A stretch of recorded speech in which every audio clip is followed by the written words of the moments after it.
मैं आपका दोस्त शिवम झा। जैसा कि आप जानते हैं कि शिक्षक बनने के लिए आपको सीबीएसई द्वारा आयोजित टीईटी की परीक्षा पास होनी अनिवार्य है। सीटेट की परीक्षा, जिसे हम शिक्षक पात्रता परीक्षा के रूप में जानते हैं, सेंटर टीचर एलिजिबिलिटी टेस्ट के रूप में जानते हैं, उसकी प्रमुखता आप इससे समझ सकते हैं कि आने वाले समय में प्रत्येक राज्य सरकारें सीटेट का अब नंबर भी 1% तक जोड़ने का अब घोषणा कर रही है। बिहार में भी मौजूदा सरकार के द्वारा भी ऐसी हलचलें तेज है कि आगामी नियोजन में सीटेट के कुछ मार्क्स को भी उस आपके मेधा सूची में शामिल किए जाएंगे। पहले पूर्व की भांति सीटेट पास करना अनिवार्य था, परंतु वर्तमान समय में पास करने के साथ साथ उच्च स्कोर भी लाना अनिवार्य है। सीडीपी में जो आसान सब्जेक्ट है, सीडीपी ईवीएस, उसमें आप 30 में 30 नंबर आसानी से ला सकते हैं। न 30 नंबर न सही, कम से कम 27 टू 29 के बीच में आपके नंबर आ सकते हैं। सिर्फ 2 पेपर में आप 27 या 28 या 29 ले आते हैं तो इससे आपकी मेधा सूची, मतलब कि सीटेट में आप अच्छे स्कोर नहीं ला सकते। इसके लिए आपको सीटेट के हर एक क्षेत्र पर ध्यान देना होगा और हर एक क्षेत्र में आपको बराबर नंबर लाने का प्रयास करना होगा। उसी कड़ी में आज मैं आपके साथ मैथ के कुछ आसान क्वेश्चन को लेकर आया हूँ, जो प्रीवियस ईयर में कई बार पूछे गए हैं और वर्तमान समय में भी पूछने की संभावना बनती है।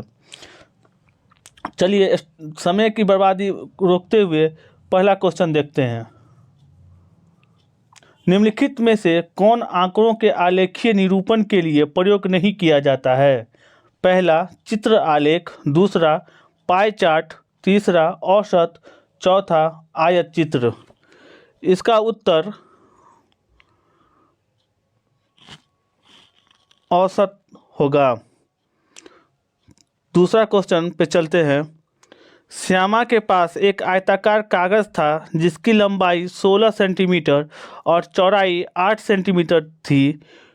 फिर उसने कागज को मोड़कर एक वर्ग में बदल दिया। रेखीय सममिति की संख्या मोड़ने के बाद में क्या बदलाव आएगा? पहला, रेखीय सममिति की संख्या 1 बढ़ जाएगी। दूसरा, रेखीय सममिति की संख्या 1 घट जाएगी। तीसरा, रेखीय सममिति की संख्या 2 बढ़ जाएगी।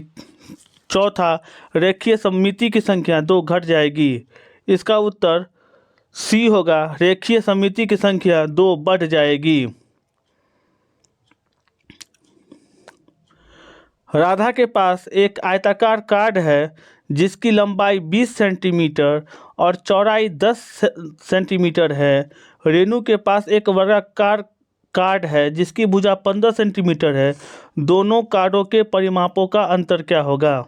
जैसा कि आप जानते हैं कि आयत का परिमाप 2 इंटू एल प्लस बी होता है, उस हिसाब से 2 इंटू 20 प्लस 10 इक्वल टू 30 दूना 60 हो जाएगा राधा का आयताकार कार्ड का परिमाप। और वर्ग का परिमाप 4 इंटू ए होता है, तो 4 गुने 15 हो जाएगा, तो 15 चौके 60 हो जाएगा। तो दोनों का अंतर, इसका भी 60 और आयताकार का भी 60, इसीलिए इसका उत्तर 0 हो जाएगा, 0 सेंटीमीटर। नीचे दिए गए विकल्पों में वृत्त के भागों को चुनिए। देखिए, ये वृत्त है,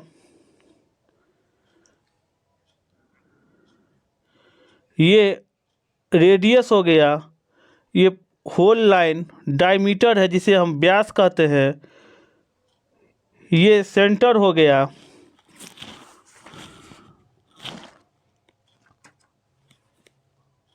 वृत्त, ये चारों वृत्त के चारों भाग को परिधि कहते हैं। परिधि, सेंटर को केंद्र, व्यास के आधा को त्रिज्या, और जब 2 त्रिज्या आपस में मिल जाते हैं तो उसे हम व्यास कहते हैं, इसलिए इसका आंसर डी हो जाएगा। यदि मीता 1 घंटे में 16 किलोमीटर की दूरी तय करती है तो वह 210 मिनट में कितनी दूरी तय करेगी?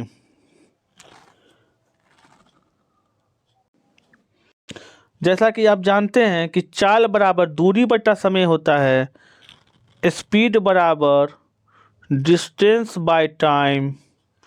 या तो आपका इसका दो काम कर सकते हैं। इसमें समय दिया हुआ है आपको 210 मिनट, 210 मिनट समय दिया हुआ है और बता दिया है कि 1 घंटा में 16 किलोमीटर दूरी तय करती है। तो चूंकि 1 घंटा बराबर 60 मिनट, तो 210 को आप डिवाइड कर दीजिए 60 से, 0 से 0 कट जाएगा, 2 तिया 6, 3 दूना 6, 3 सत 21, 7/2 हो जाएगा।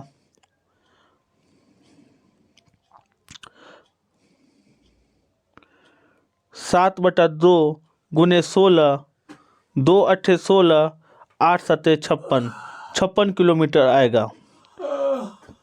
इस सवाल को फिर से देखिए। चूंकि समय दिया हुआ है 210 मिनट और यहाँ बता दिया है कि 1 घंटा में 16 किलोमीटर दूरी तय करती है, तो हम 210 मिनट को घंटा में चेंज कर लेते हैं।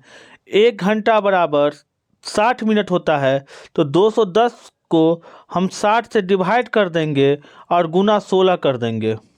चूँकि 1 घंटा में 16 किलोमीटर जाता है, तो चूँकि 210 मिनट घंटा में चेंज हो गया, तो ये 0 से 0 कट जाएगा, 3 दूना 6, 3 सते 21, 2 8 जा 16, 8 7 जा 56, तो हो जाएगा 56 किलोमीटर।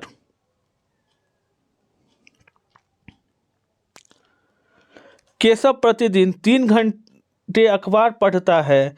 आज उसने 2 घंटे 55 मिनट में अखबार पढ़ना शुरू किया, तो उसने कितने सेकेंड अखबार पढ़ा? इस सवाल का भी आसान तरीका है। 1 घंटा बराबर 1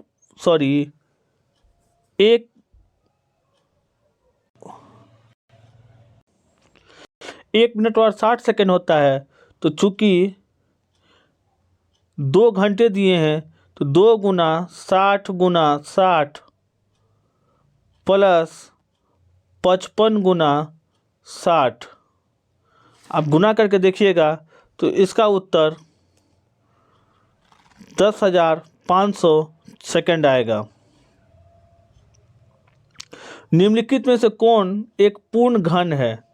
घन बोलते हैं 3 को जिसका पावर 3 हो, या इसे भी समझिए, घन उस संख्या को बोलते हैं जो लगातार सेम अंक से गुना 3 बार किया जाए।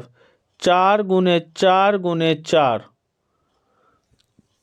3 बार 4 लिखा है, तो हम इसको इस रूप में भी लिख सकते हैं, 4 का पावर 3, यही मेरा घन कहलाता है। तो 25, 5 का स्क्वायर होता है 36, 6 का स्क्वायर होता है 64, 4 का क्यू होता है, 4 का घन होता है, और 4 का घन बराबर 64, इसीलिए इसका आंसर हो जाएगा 64। 10 माइनस 10 प्लस 10 माइनस 10 प्लस 10 का मान क्या होगा यदि पदों की संख्या सम है? देखिए, इसको यदि हम यहाँ ब्रैकेट दे देते हैं तो देखिएगा 10 आया 10 गया, 10 आया 10 गया, मतलब 0 0 0, इसका आंसर हो जाएगा 0। सवाल को थोड़ा बड़ा कर देते हैं आपके लिए, फिर सवाल को देख लीजिए। निम्नलिखित में से क्या गणित में एक रचनात्मक कक्षा को प्रदर्शित करता है? उत्तर देखिए। योग की परिकलन संबंधित समस्याओं पर शिक्षक एक मौखिक परीक्षा ले रहा है और छात्र हाथ खड़े करके उत्तर दे रहे हैं। देखिए, इसमें सवाल है कि निम्नलिखित में से क्या गणित में एक रचनात्मक कंस्ट्रक्टिव कक्षा को प्रदर्शित करता है?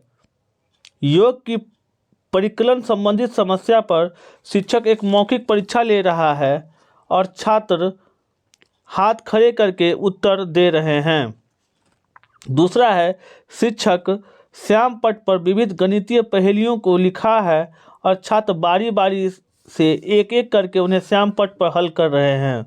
दूसरा है, शिक्षक कक्षा में नकली नोटों के बंडल गिनतारा लेकर आया है और स्थानीय मान सिखाने के लिए छात्रों को सामूहिक गतिविधियों में लगाया रखता है। सबसे अच्छा उत्तर इसका यही है। ये रचनात्मक कौशल का उदाहरण है।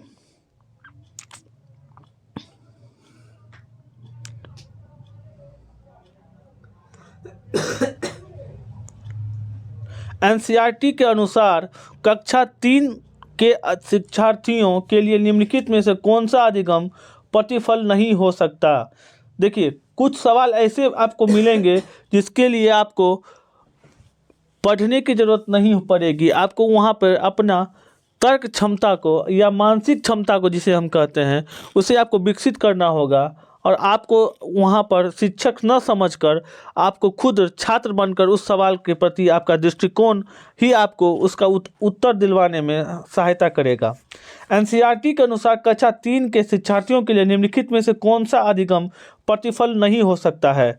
हाथ की बित्ता से पतंग की डोरी की लंबाई मापना, ये हो सकता है। दर्शाना कि 2 गुने 4 और 4 गुने 2 एक समान है, ये भी हो सकता है। शब्द समस्या, यदि एक चॉकलेट की कीमत 5 रुपया है तो 3 चॉकलेट की कीमत क्या होगी को हल करना, ये भी हो सकता है। 1/2 और 1/3 को हल करना। देखिए, सिंपल सी बात है कि इसका उत्तर ये नहीं होगा।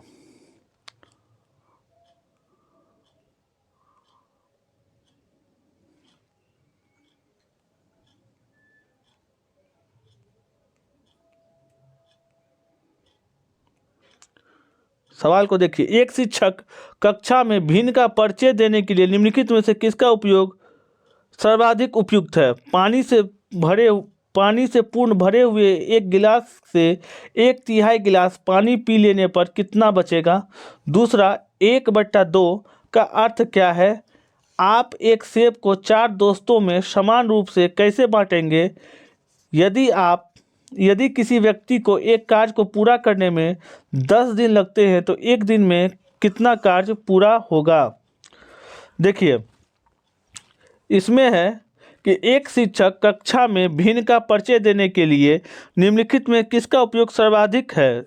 तो इसमें है कि आप एक सेब को 4 दोस्तों में कैसे बांटेंगे। निम्नलिखित में से कौन 1 और 6 दशांश के बराबर है। देखिए, 1 और 6 दशांश के बराबर है, तो 1 और 6 दशांश, तो इसको देखिए ऐसे ले सकते हैं, 1 + 6 बटा दशांश का मतलब 10। 1 0 है, ऊपर में 1 अंक है तो 1 अंक दशमलव हो जाएगा। एक में जब 0.6 जोड़ेंगे तो 1.6 हो जाएगा, तो इसका आंसर हो जाएगा बी, 1.6।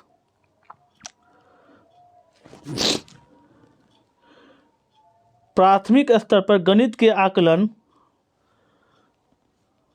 क्वेश्चन को ध्यान से समझिएगा, आकलन के लिए निम्नलिखित में से कौन सा उद्देश्य सर्वाधिक महत्वपूर्ण है। प्राथमिक स्तर पर त्रुटि रहित परिकलन के लिए छात्रों को नियंत्रण परीक्षाएं देना, प्रतिपुष्टि उपचारात्मक शिक्षण प्रदान करने के लिए बच्चे को प्रगति को एक समय अवधि में अंकित करना, अधिगमकर्ताओं के प्रदर्शन को सुधारने के लिए प्रतिस्पर्धा का सृजन करना, छात्रों को उनके प्राप्तांकों के आधार पर श्रेणीबद्ध पर महत्व देना। देखिए, सवाल क्या है, गणित प्राथमिक स्तर पर गणित के आकलन के लिए निम्नलिखित में से कौन सा उद्देश्य सर्वाधिक महत्वपूर्ण है। इसका उत्तर हो जाएगा प्रतिपुष्टि उपचारात्मक शिक्षण करने के हेतु प्रगति के एक समय अवधि में अंकित करना। चलते हैं अगले क्वेश्चन पे। श्रीमान कन्हैया अपनी कक्षा में विभिन्न प्रकार की रंगोली के चित्र प्रिंटेड दुपट्टे लेकर आए। गणित में निम्नलिखित में से किन विषयों को पढ़ाने के लिए यह सर्वाधिक उपयुक्त साधन हो सकते हैं। तो विभिन्न प्रकार के प्रिंटेड दुपट्टे का मतलब होगा कि वो छात्रों को आकृति और पैटर्न बताना चाह रहे हैं। इनमें से कौन सा अभ्यास सबसे उपयुक्त रूप से यह दर्शाएगा कि आपके छात्रों ने अज्ञात राशियों का अनुमान लगाने का कौशल अर्जित कर लिया है। निम्नलिखित में से किसका नाम एक ज्यामितीय सिद्धांत के विकास से संबंधित है जो कि बच्चों में ज्यामितीय तर्क के विभिन्न स्तरों को वर्णित करते हैं। फेमस वैन हेले। राष्ट्रीय पाठ्यचर्या रूपरेखा 2005 के अनुसार गणित के पाठ्यक्रम का निम्न में से कौन सा एक महत्वपूर्ण उद्देश्य है? इसका हो जाएगा कि दैनिक जीवन के उदाहरणों की सहायता से गणित को प्रासंगिक बनाना चाहिए। इसका उत्तर हो जाएगा आपको सी।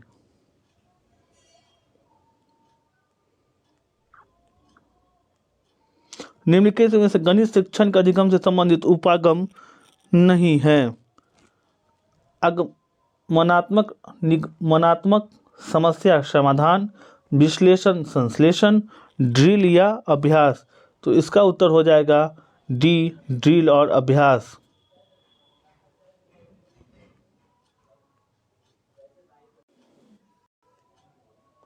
निम्नलिखित में से किसको रचनात्मक आकलन सम्मिलित नहीं किया जा सकता? क्षेत्र भ्रमण, पोर्टफोलियो, सत्रांत परीक्षा या उपचारात्मक रिकॉर्ड।